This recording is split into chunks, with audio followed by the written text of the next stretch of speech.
All right, we're going to go ahead and get started. Appreciate everyone taking the time to listen in.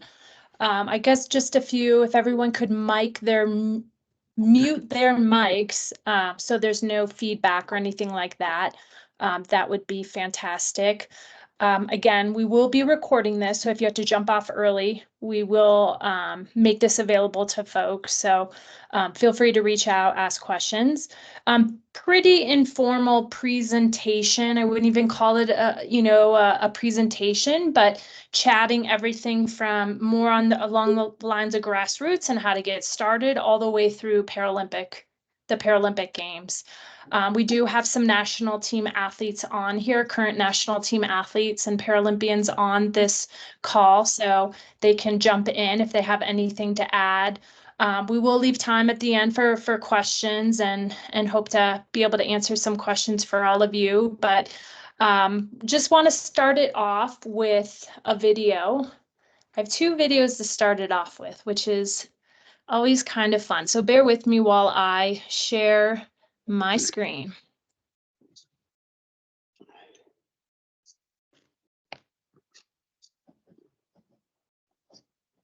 If it will let me. It might not let me, guys. I thought. A lot of pressure, Katie.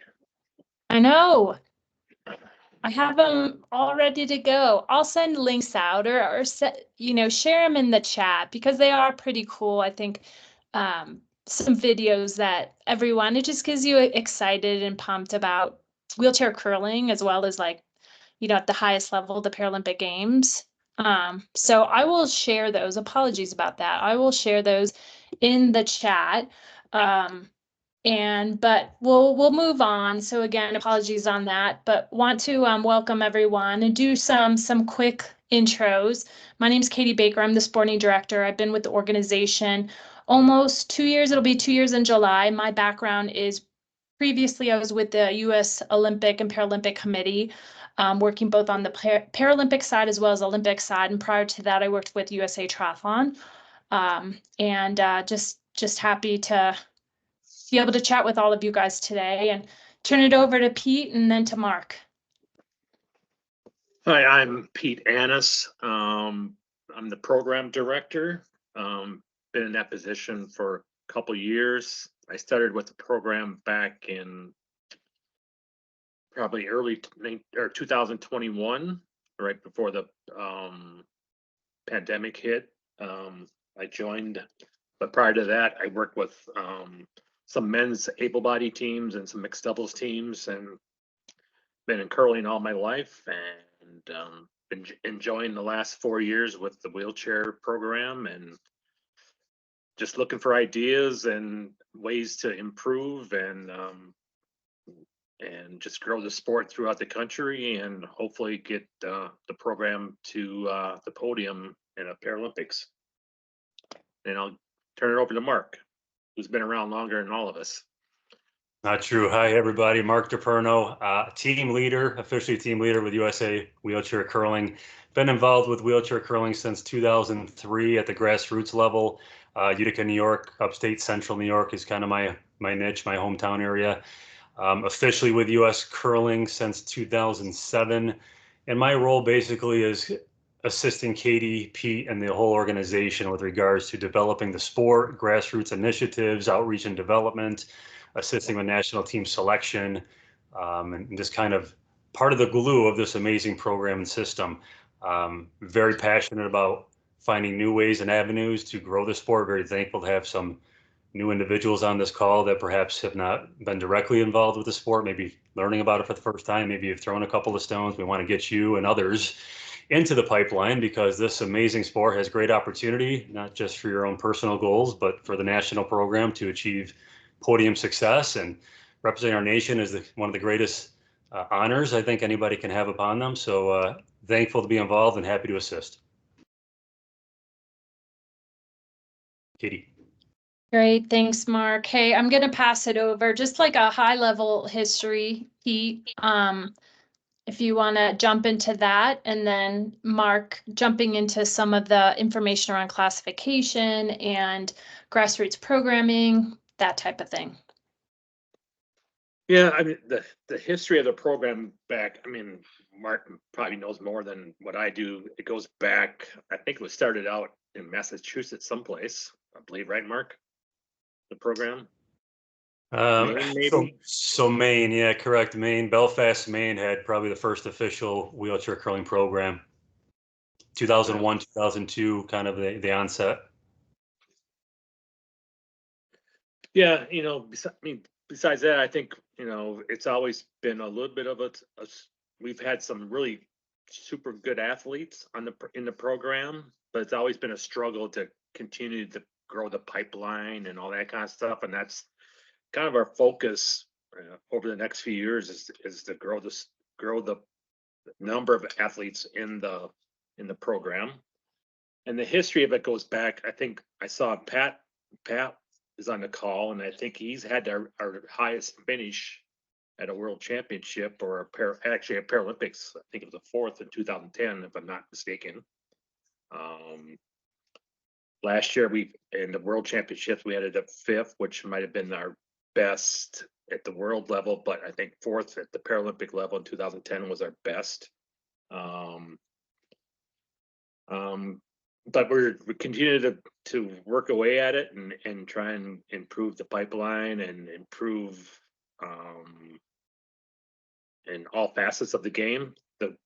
I think I see Steve and Pam are on and maybe Sean, but they could speak to the level of play that's occurring in the sport. Just in my 4 or 5 years I've been with the program, the level of play has increased dramatically, and it's you don't have an easy game anymore. So that's super cool to see throughout the world that the level of play is improving, and now we have mixed doubles. That's another way to get to the world championships at Paralympics, and fortunately we've done outstanding in mixed doubles. In 3 years we've been a fifth, second, and a fifth. So we got that part figured out. We just got to figure out the team thing now, and it's just a matter of just a lot of consistency, just being focused for every shot and all that kind of stuff. But I see I see a lot of positives. I think we're right there where we need to be to take the next step. But is maybe Steve or Pam, you got some more information on the past of the program and how it's changed in the last few years? Yeah, I'll jump on here. This is Steve Empt.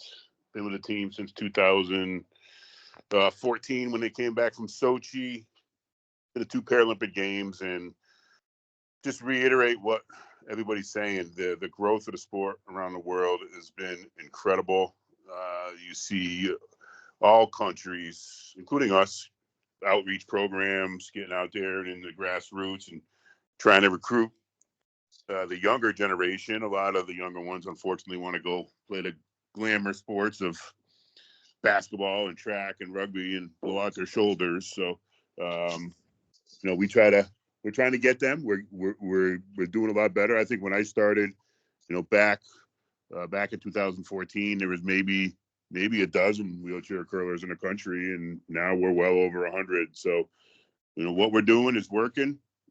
We are always looking to get out there and keep on building the numbers, because we're the team right now. I think the average age is probably in the high 40s, 50s, and low 50s. So we want to get some youngsters in there and build up the programs. And we appreciate anybody that's on this call, with some interest in that. And we are here to listen and take notes and give our feedback and grow this sport as much as we can and grow it even quicker than we did the last 10 years. So that's what I got to say. I don't know, Pam or Pat, if you guys want to jump in and say anything else about it.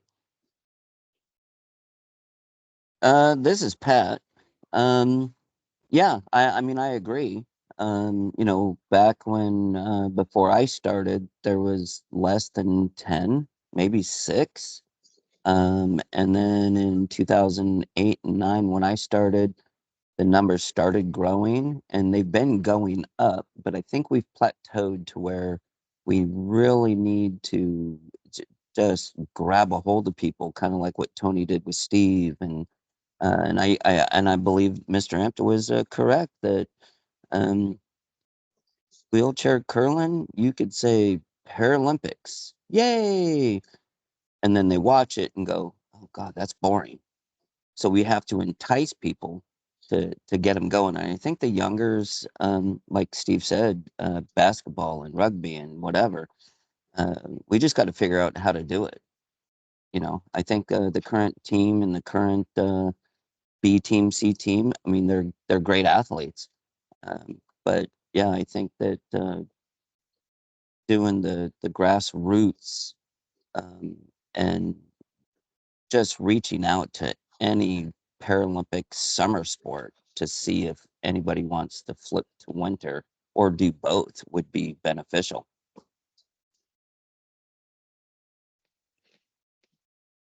Thanks for that, Pat. Mark, do you want to jump in? Unless Pam, if you have anything to share, otherwise we can, Mark can jump into just how to get started and speaking around classification and what that looks like. But before we move to Mark, Pam, do you want to jump in here at all? Sure. Hi, Pam Wilson.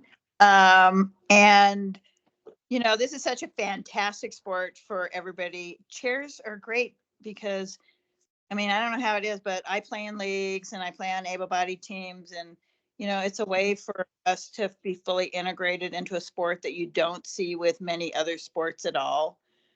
It is hard to entice some of these younger athletes to do the sport. First, you got to have a facility. You got to have people that know what they're doing. And that's why all of you guys are online here, because you know what, this is a fantastic opportunity. And I'm so thankful everybody's interested in, you know, building this sport and taking it to the next level. Awesome. Thanks, Pam. Yeah, thank you, Pam. So kind of peeling it back a little bit, how to get started and kind of the origin of the sport. So 2006, you know, the first ever medal opportunity for wheelchair curling. We're just basically 18 years old in the grand scheme of the Paralympic movement.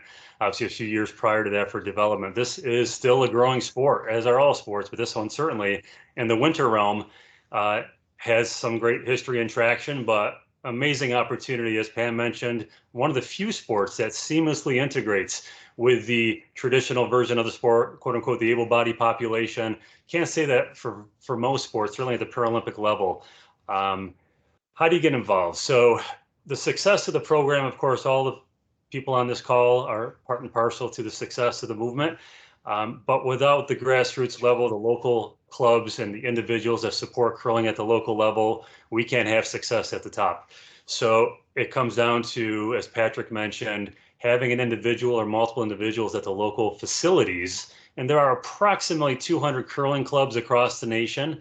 It has grown, of course, tremendously over the last 10, 15 years, thanks in part to the success on the, well, both sides, but the Olympic side in particular, where the men won gold not too many years ago, and it just helped to further raise awareness of the sport in general.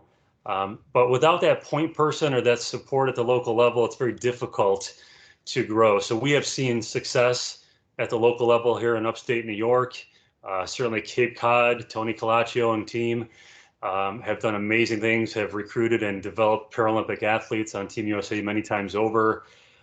More recently down in Georgia, Peachtree Curling Club is doing great things down there. Charlotte, North Carolina, amazing support systems and development. Of course, Wisconsin and Minnesota, traditionally hotspots for the sport of curling, including wheelchair curling. Pam Wilson comes out of the Golden, Colorado facility.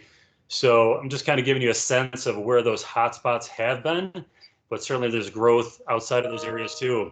And for anybody on this call that is not necessarily geographically in any of those areas I just mentioned, I can assure you there's very likely a curling club that might be 30 miles away, perhaps 50 or 60 miles away, some further, some closer.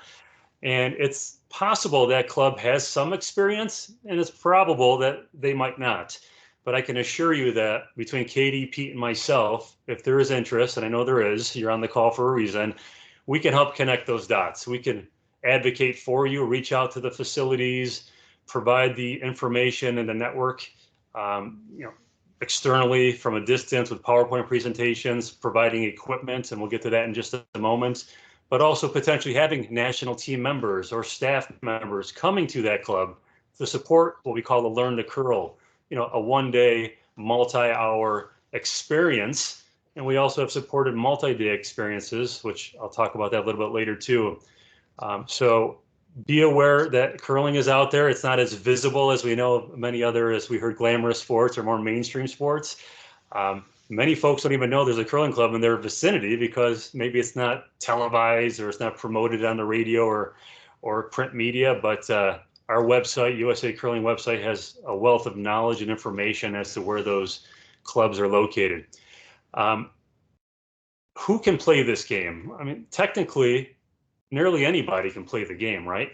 But from a classification standpoint, what is wheelchair curling?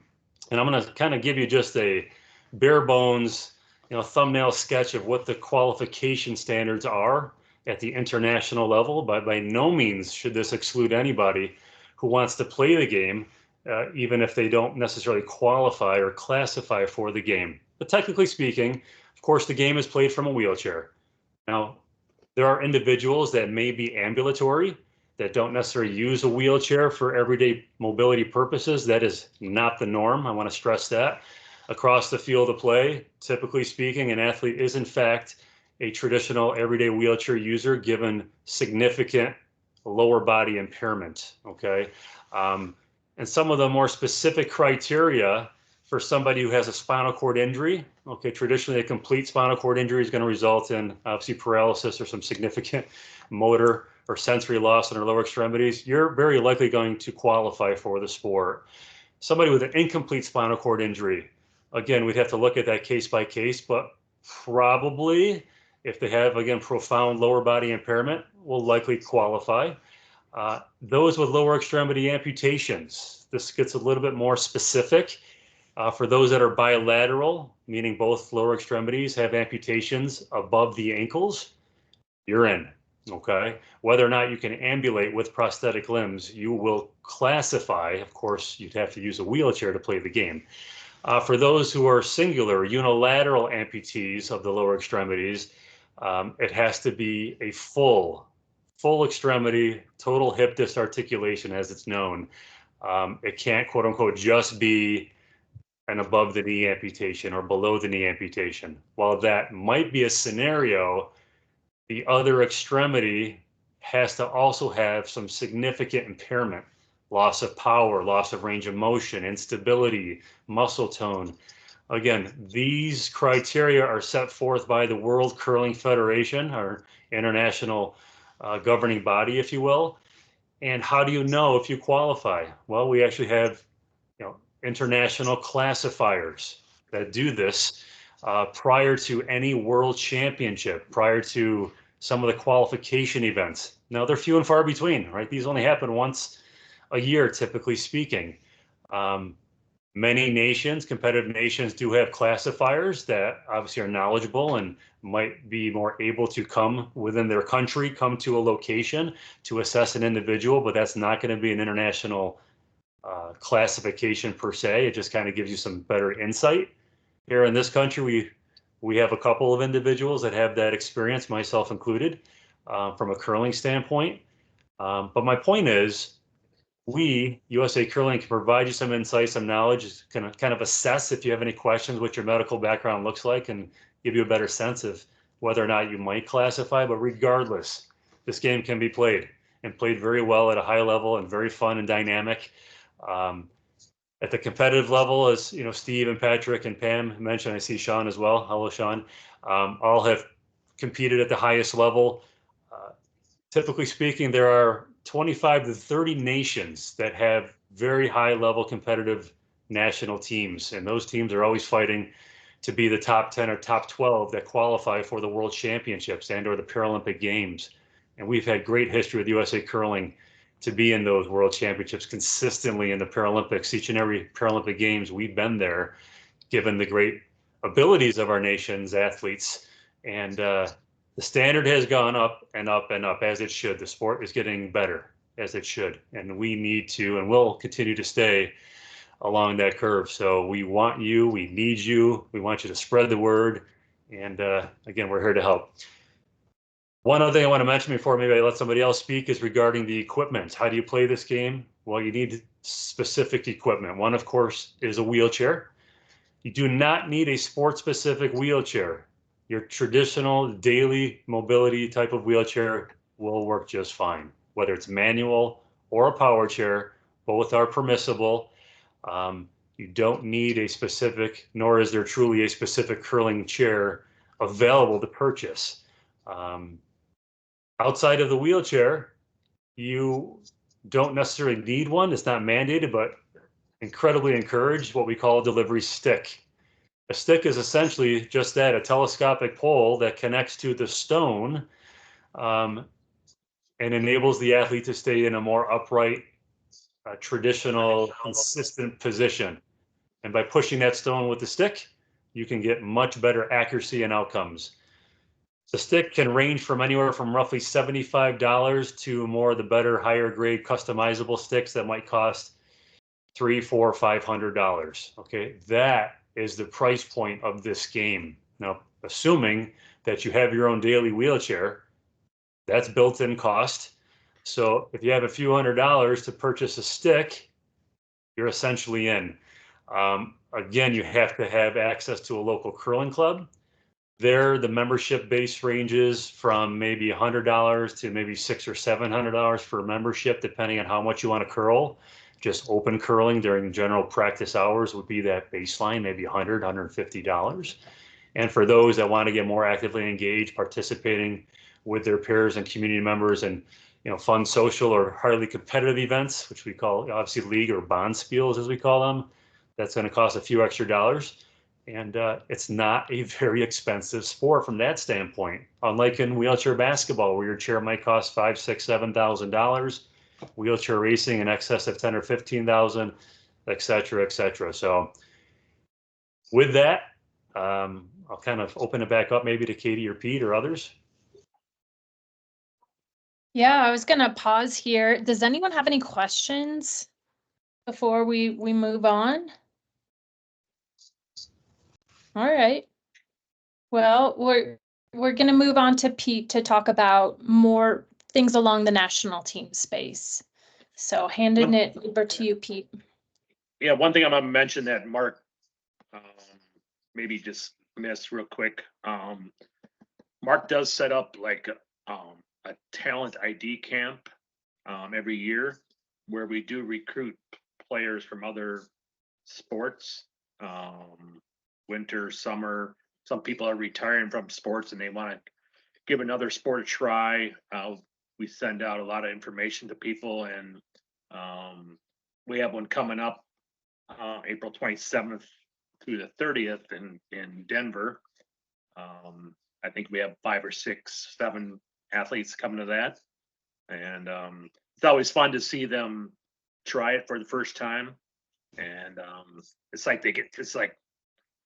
just like they get addicted to it right away. And I remember a couple of years ago we had a sled hockey player come in, and he was just like, he couldn't believe how cool a sport it was because he had watched it at the Paralympics, and we instructed him for half a day, and he was out playing league in Denver that night, and he couldn't get enough of it. So that's how we can hopefully get some players over to us at some point. This guy is still playing sled hockey, but I think this is his last 26 is his last year, and I wouldn't be surprised if he comes over and gives curling a try after getting beat up in sled hockey for many years. So the national program currently stands like, hopefully this is why I want to make a really point about this, is that we're looking to change things up, but we just need more players, and we need more quality players and classifiable players in the future to do this. But currently what we do is we have a selection camp, which is going to happen at the end of April or early May in Denver. And we select players, they apply for it, we select them, and then we send them to 2.5 days of different types of drills, talking about strategy, all facets of the curling, and then we narrow that down to 8 to 10 players. It's been 8 in the past, but we've had a lot of improvement in the quality of the players, so we have potential to increase it up to 10 this year. And then after that, and when that 10 is chosen, Hey, you know, Pete, then, yes, sorry to interrupt you. Patrick raised his hand. okay. What's up, Pat? Yeah, just a quick question. Gonna go back a few minutes or so, about the Welcome to Curling clinic or camp that's in Denver. Why doesn't that rotate from different clubs? Why is it always in Denver? Denver's been an awesome host, but I mean, Mark can speak to more about that. They knock it out of the park every time they do it, and it's essentially located. That's, I mean, don't get me wrong. I mean, that's great, but why is it always in one location? If we moved it to club, maybe we could get more newer wheelchair athletes that want to try it. So I think Mark can explain it, but we advertise it through a lot of magazines and a lot through the USOPC and that type of stuff, and it's 100% paid. And we found a really good home in Denver, but we're definitely not objected to move it around if we could find the right homes for it. Correct. Pat, if I could Okay, just yeah, I just, sorry, Mark. No. Yeah, I was just kind of curious on why it's only in one place. I completely understand that it's 100% financed and all that, but why not move it around to get different atmosphere and different people to help? And maybe that would draw more players into the aspect of, I live in Florida. I don't want to go to Denver. If I'm in Florida, I want to go to Charlotte. If I'm in California, I don't want to go to Denver. I want to go to, the clubs that are in the same state. Those are just food for thoughts, Mark, I know you got this, man. No, I appreciate it, Pat. You raise a great point. We're always up for change. Part of that, I think, is the interest from other clubs has yet to be expressed. So by all means, we are receptive. If Coyote, for example, or other clubs out of Blaine or Cape Cod, et cetera, have expressed interest and want to do, to be quite honest with you, a lot of the legwork at the local level. Golden and Denver and the curling club out there has kind of a plug and play situation with regards to a situation close in proximity to the hotels that are all accessible, half a mile from the curling club, accessible vehicles. I'm just highlighting why it's been a great situation, an amazing venue and great support staff. All for exposing the sport in other locations. I think just the caveat to that is because it is a national camp and it's fully funded, as you know, it is generally going to be bringing in people from outside the local arena. So yeah, to your point, if I'm a Florida resident and for whatever reason I don't want to fly, I don't want to go to Colorado or go out west, I'd prefer to stay a little bit closer. Yeah, that makes a good point. We could, in theory, in the future, kind of put it out there to see if any clubs want to jump on it. And happy to. Yeah, obviously. I think that would be a great idea. I mean, just to kind of mix things up, it's gone back and forth. I mean, we did have it in Utica, then we did it in Phoenix, then we did it over here and over there. I just think having, more than one camp instead of, doing one camp a year or two camps a year, we should have like 3 or 4 in each time zone because we have designated ice in every time zone of the country, I think, Pat, that's part of our goal is to, I mean, this is a camp where we try and get athletes from other sports, but our goal is to have more learn the curls across the country and that type of stuff. But we'll definitely, look around and talk around and see what we can find for this camp in particular. But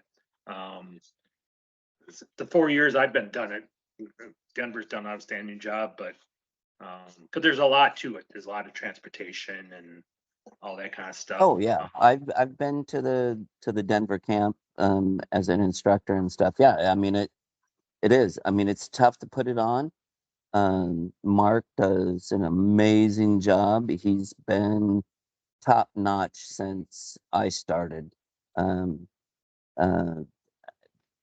okay, I only have one other thing to say is Mark, Yankees suck, but Thanks, but man. anyway, Mark DePerno is one of the best guys that has been helping this program go forward. I just think that the grassroots should be in each different time zones of the west to the east, east to the west, whatever you want to call it. And I think we should really just go out and find clubs that want to help it, because everybody in a chair, they have a friend, which would also be a member to the club. So just food for thought. Thanks. Yep. Thanks, Pat. Thanks, Pat. So going back to the national team, so we will, at this camp that's coming up, we have, I believe, 15 or 16 athletes vying for the national team, and we have a committee that will do our work, and we'll pick the athletes we think should advance on to the national team.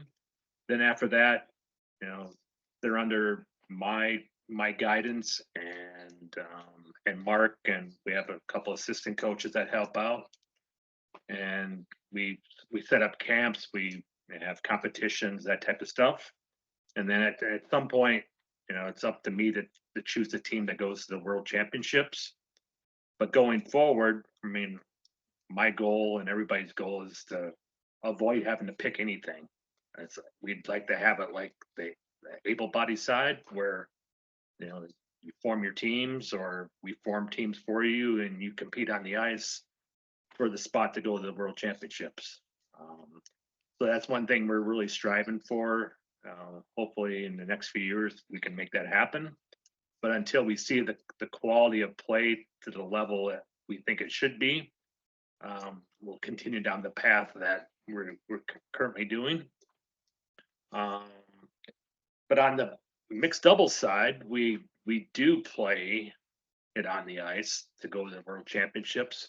We've done it for 3 years now, and we've hovered right around 7-8 teams every year.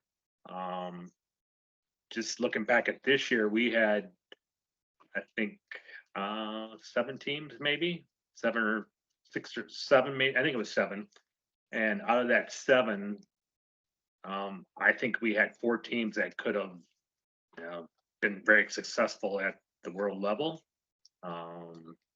This year at the Worlds, we just got back and we went undefeated in the round robin, and didn't play our best game in the quarterfinals and got beat by Japan. But I thought all along the entire week we were one of the top 1 or 2 teams there. Unfortunately, we just played a poor game in the quarterfinals. But that's another avenue for all our athletes to play. But we were just notified by,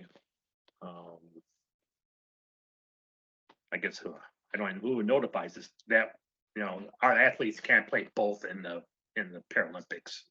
So that we're gonna have to choose. They're gonna have to choose either go the route of the team or play mixed doubles, and that's some stuff we still have to discuss in the near future. But there's becoming more and more opportunities for playing at the high level, and our athletes are getting super competitive. Steve and Pam and Sean and whoever else is on the call can attest to that. The 15 athletes that are coming in in a few weeks, and all have the ability to make the team. So it's going to be a super fun competition. It's going to be intense, and it's going to be hard to.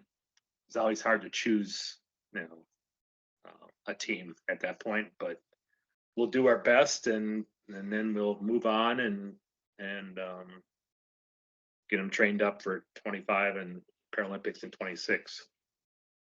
Hey, Pete, can I jump in real quick? Mm-hmm. Just in terms of the selection camp that Pete's speaking to, that also is in Denver at the Denver Curling Club. It's April 30th through May 2nd.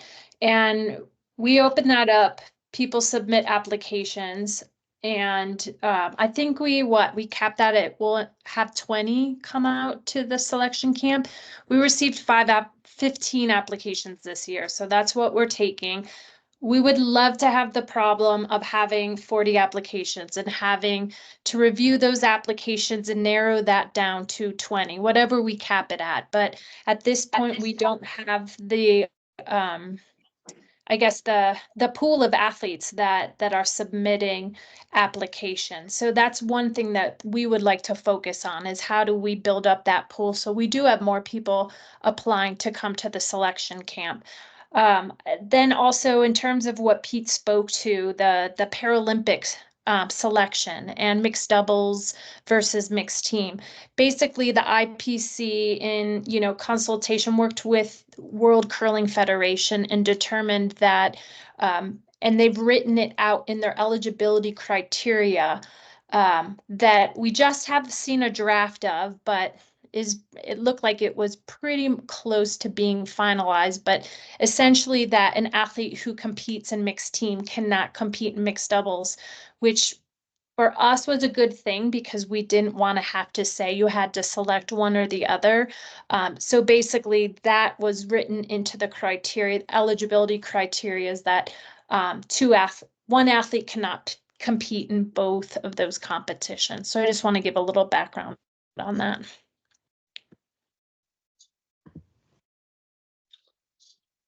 Like our mixed doubles competition is normally end of December, early January. I think we do have to come up with a plan for the Paralympic trials. There's been some talk about it already. Pretty exciting talk, actually. So stay tuned for that part of it. And then in regard to when you do make the national team,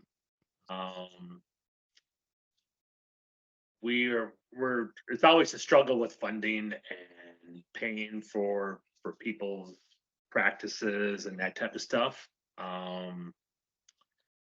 But we're growing in that area. Hopefully we'll continue to get some support from the USOPC, and also we have to go out and find our revenue from other streams. Our current team has done an outstanding job of raising funds through talking to friends that own businesses and that type of stuff, and we're always looking for sponsorships. And that's another area that we really need to focus on, because like everybody knows, it's not getting any cheaper to travel and hotels and lodging and food and all that kind of stuff. It's expensive to travel. So we need to find avenues to help pay for playing around the world. And that's one area we really need to do, is we need more competition.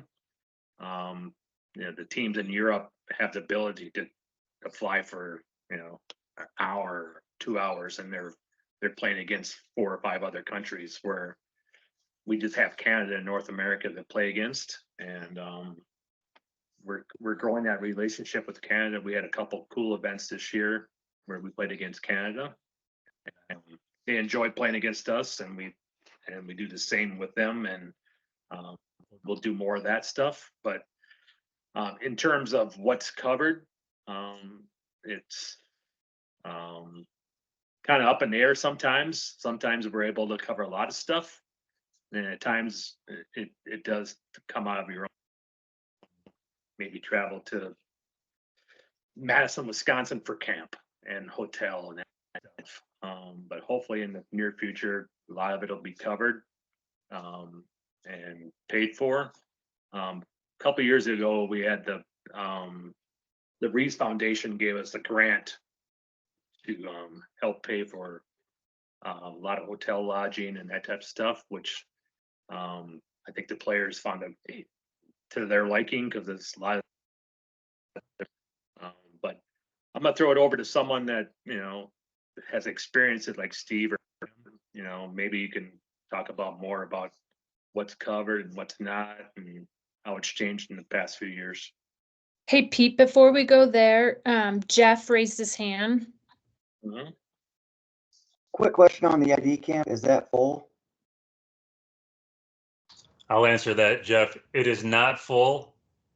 We are still accepting applications, even though the deadline as posted has passed. We still have some time available. And Okay. to that point, Jeff, I do see Sarah's question, basically the same question. Nothing was put out. She didn't see it anywhere, no emails or nothing. Just to further clarify, this camp is very specific with regards to the criteria. The funding that we receive for this camp is specific to athletes from other sports that have high performance experience, former Paralympians, obviously once a Paralympian, always a Paralympian, but a Paralympian in another sport, or high performance in other sports. With that, the information was disseminated through a variety of USOPC channels to those national sport governing bodies. It was posted through Move United and their various adaptive sports programs, or network, if you will, other sports programs across the nation that, again, specific to that type of athlete with that experience level and that kind of a Paralympic level, if you will. But to your point, Jeff, we still have openings.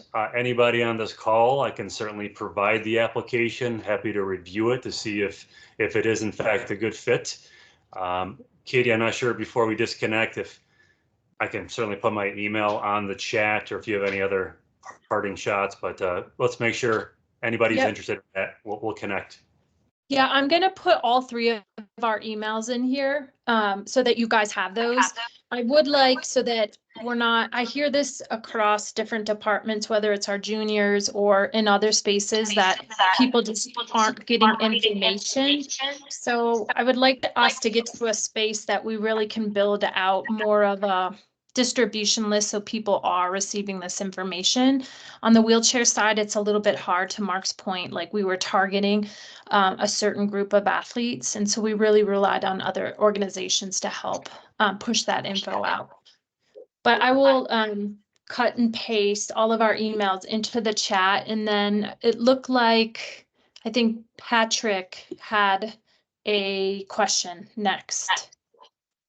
No, not really. I dropped my phone and pressed that button. So, Fair. you know. What about Sarah? I good. knew Sarah raised her hand. I know Mark remembers me from Jacksonville from last year, or 2 years ago, maybe. I'm not too sure. But for those that are just about to reach their 5 and over, for those that are wanting to attend the camp, and even though that we don't have that high caliber expertise from other sports, how do you guys make the decision on who goes on and who doesn't excel in the sport? Because there's all this talk how you want to get younger curlers, especially wheelchair curlers, into the sport and play at a higher caliber level. But there's, to me, what sounds like there's no way up from there. Yeah, I'll start off. Hello, Sarah. It's been a couple of years. Hope all is well. To your point, and I'll let Pete kind of pipe in a moment, but the developmental portion, kind of the pathway, which we'll call often the B team or the C team, or those that are in the pipeline that have exhibited ability, is in fact, the pathway to success for sure. So how do we identify people, perhaps like yourself or others, that have 3, 4, 5 years of experience at maybe the local level, but maybe haven't gone on to the national trials, haven't submitted an application, or maybe haven't attended some of the bigger competitions in the country? where we would then, we meaning USA Curling staff, would actually have lay eyes on you and your abilities. Part of that, of course, is on the athlete to present themselves and make themselves very visible, so we as an organization can assess that ability. Of course, part of that is on the organization to ensure there's opportunity for athletes like yourself. So part of that is, in fact, encouraging the individuals that have this ability that they want to take it to the next level, is to ensure they have an opportunity to attend the national trials. And that really is one of the biggest venues for our program, our staff, to say, you know what, this person maybe wasn't selected in the top 5 or top 8, but they're on the cusp. And we want to support that individual. And that's in fact what we do. Our funding allows us to identify a few additional athletes outside of that top 8, our traveling 8, if you will. And we invite those additional individuals to our national team camps and provide some additional financial support to do just that, perhaps attend and compete in some other high-level events in Canada and the United States, perhaps if funding allows overseas. And that is what helps to feed, into the Paralympic pipeline. Pete, do you want to speak to the developmental, some of the criteria that we look at? How do we select individuals on the cusp? Yeah, but going back further than that, I think that's one of the things, we've all talked about internally in U.S. curling, is like, how do we hold learn to curls across the country and that kind of stuff. And that's something we need to figure out. We do have, what's that program, Katie, called, where we send athletes out to different clubs? Yeah, so there's it's available to our national team athletes to sign up and be eligible for, but a club can request a national team athlete, and they will be flown to that location, and they'll basically put on a clinic. And Laura Dwyer just went and hosted the first wheelchair, essentially like learn to curl, and I can't even remember where she went, which is horrible, but She went to Bowling Green, and it's the ambassador Green. program. okay, yeah. So is the athlete ambassador. So there's opportunities there, but to Pete's point, like definitely something that we recognize that we need to work on in providing more opportunities, as Mark spoke to, but also on the athletes to, put in the work. It can't just be handed over, but people do need to work for it. So sorry to jump in there, but go ahead, Pete. No, I think, if there's areas that we need to, that you want us to come down to and work with people, we're open to it. So if you have, ideas, that's what we're really looking for, is ideas how to grow it and how to host learn to curls across the country and just continue to grow the pipeline. I know sometimes it's super frustrating when you're out there by yourself and maybe in an area where curling isn't really there's not a lot of curling clubs are available to you, and you want to learn to curl. I get it. It's very difficult, but I can just reach out to you, and we can try and help you out the best you can.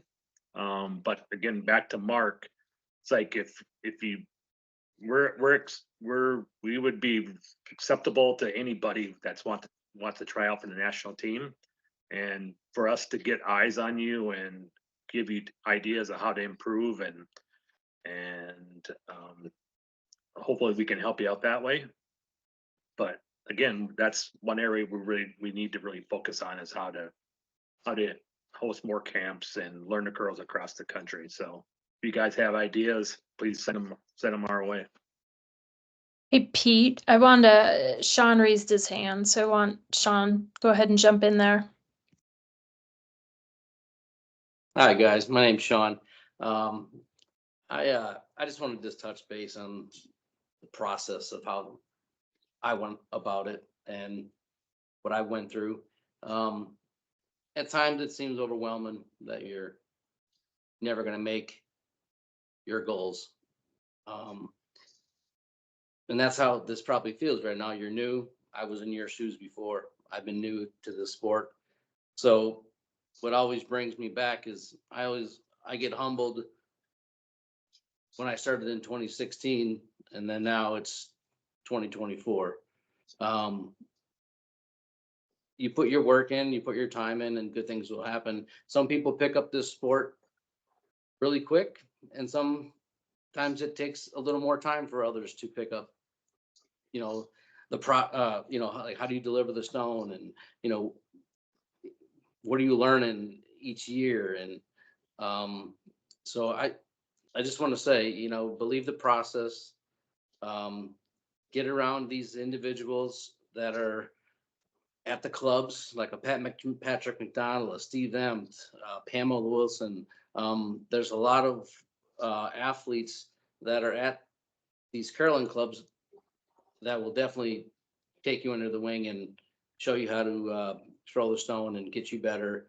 And eventually, as you get better and you keep going through your process and keep grinding at your goals, good things will come. They might not come tomorrow and they might not come the next day, but if you stick with it, good things will happen. So don't get discouraged over not making it the first year, not making it the second year. If you stick with it, good things will happen.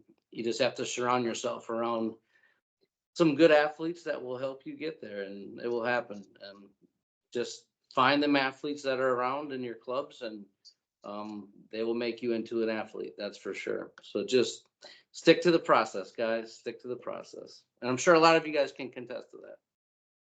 Thank you. That's all I have to say. I mean, Sean's a pretty good example of it. I'm not sure exactly what year he made the national team, and then the following year he had a kind of a bad selection camp and wasn't selected, but he stayed the course and kept on working at it, and now in his second year he's been to the world championship. So he's a good example of what can be done with a lot of hard work and determination and that type of stuff. So yeah, just stay the course, right, Sean? Hey, Pete, I'm going to jump in and address Emily's question. And just so you guys are aware of the background, at the national team level, our resources come from the United States Olympic and Paralympic Committee. Basically, we present to them a plan and request dollars. Right now, for the most part, 100% of our funding is coming from the USOPC. And their mission is to support, sustained competitive excellence and support athlete performance and health and wellness. So that's really the focus. And we do our best to spread those dollars so that athletes are paying as little out of pocket. It just depends year to year what our funding looks like from the USOPC. It's been pretty consistent the last 2-3 years maybe, but that can't always be guaranteed. So, I mean, the athletes on this call can probably speak to what those costs look like year to year. And in terms of like an approximate financial commitment, what that looks like. So happy to have like Sean or Steve or Pam who've been involved the last like year or so, obviously longer than that, but what their financial commitment has been. So maybe, yeah. Sorry. She wanted to know if people have full-time jobs. Absolutely. We have a doctor, we have an author, we have a speaker, we have an accountant, we have a person that works at a university in the enrollment area. So yeah, we do have a lot of people that have full-time jobs, and I think you see that across the entire landscape of curling. It's like people have full-time jobs, and somehow they just have to be, they have to like, this is my life, this is what I want to do. They somehow make it work, and sometimes it's a financial commitment, sometimes it's a time commitment. I've been doing this a long time, and sometimes I wish I would go to Mexico instead of Canada sometimes in the wintertime. So but it's something I love to do, and we'll continue to do it. But yeah, maybe Steve and Pam can kind of, or whoever else is on the call can kind of speak to some of the expenses they have to incur.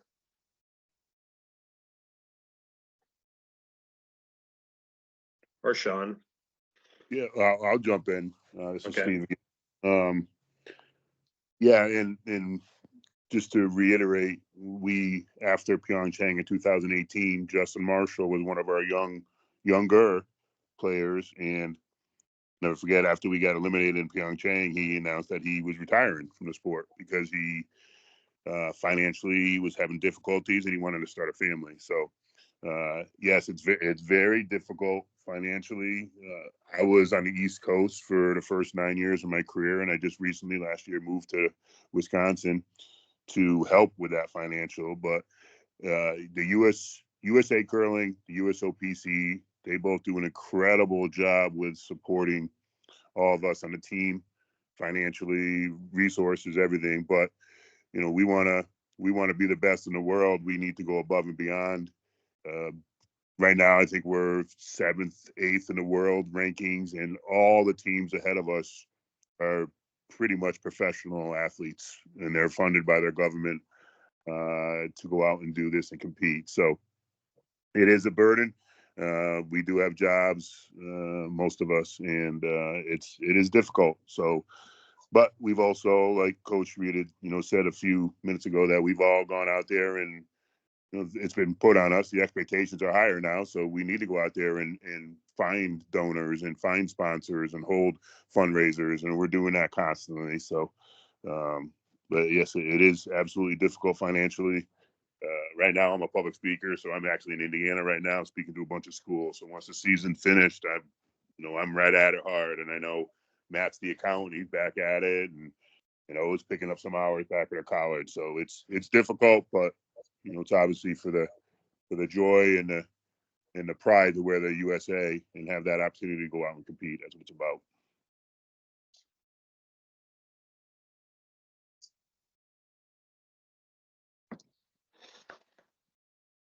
Any other questions? Yeah, I know we covered a lot of information, and I've got a PDF that I was hoping to attach to the chat, but it is not allowing me to. Technically not very savvy, clearly, but what I will do, Patrick, you've got your hand raised. Yeah, one of my things is that I agree with everything that Steve said and Pete said. It's just how do I say it? A lot of this conversation has been about Paralympics to maybe a 70-30, 65-45, whatever ratio you want to say, of ground roots.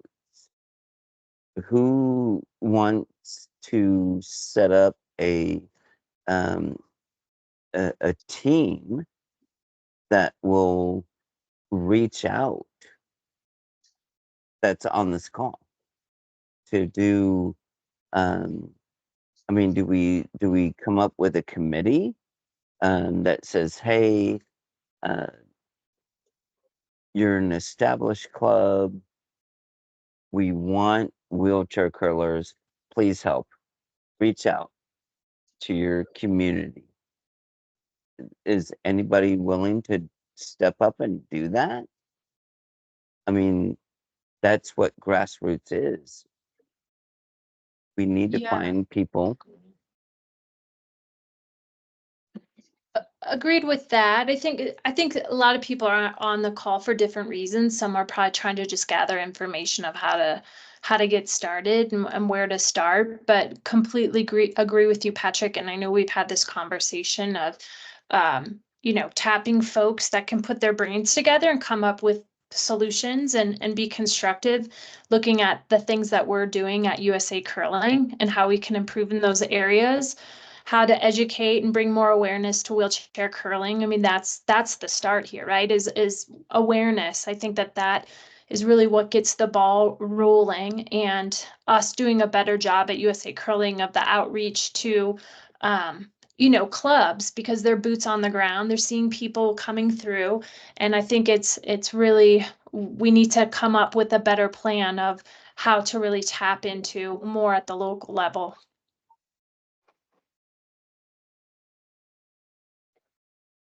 But agree with you. And I think I'm just trying to think the best way to capture. I appreciate Emily leaving her email address. We'll definitely can send out this PDF to folks, as well as the recording to pass on to if you're currently a curler, but just want to keep moving and progressing. Sharing it with your curling club and things like that, because I think there's a lot of opportunities. It's just sometimes we all get bogged down in everything. And for me currently, working across the Olympic, Paralympic, junior and coaching education, it's a full plate. But I think that, it's baby steps. And to your point, Patrick, it starts with, a few people coming together with some great ideas. Because I don't think the answer can always be, we don't have the funding. I think that, we just need to get creative and come up with some great solutions for how to tap in and just expose more people to the sport. Anything else from Mark or Pete? No, I think Um, it's Go a good ahead. one for the end, Katie. I mean, it's like, I think it's just the start of it, right? This is the first step, and hopefully we come up with some great ideas to grow it out at all the levels of wheelchair curling. And again, if you guys have ideas, throw them out to us, and we'll try and do our best to get back to you and make it happen. Yeah, I just noticed David's chat there. David, I'm happy to talk offline if you like with regards to the bit more detail on the classification criteria. You don't believe you might qualify from that standpoint. Doesn't mean you can't play the game. Can you be invited to a camp if you don't meet the classification criteria? Certainly the goal, at least of the camp we discussed, the ID camp, is to increase our Paralympic pipeline. So we need for that specific camp to ensure athletes, at least at face value, would qualify or classify.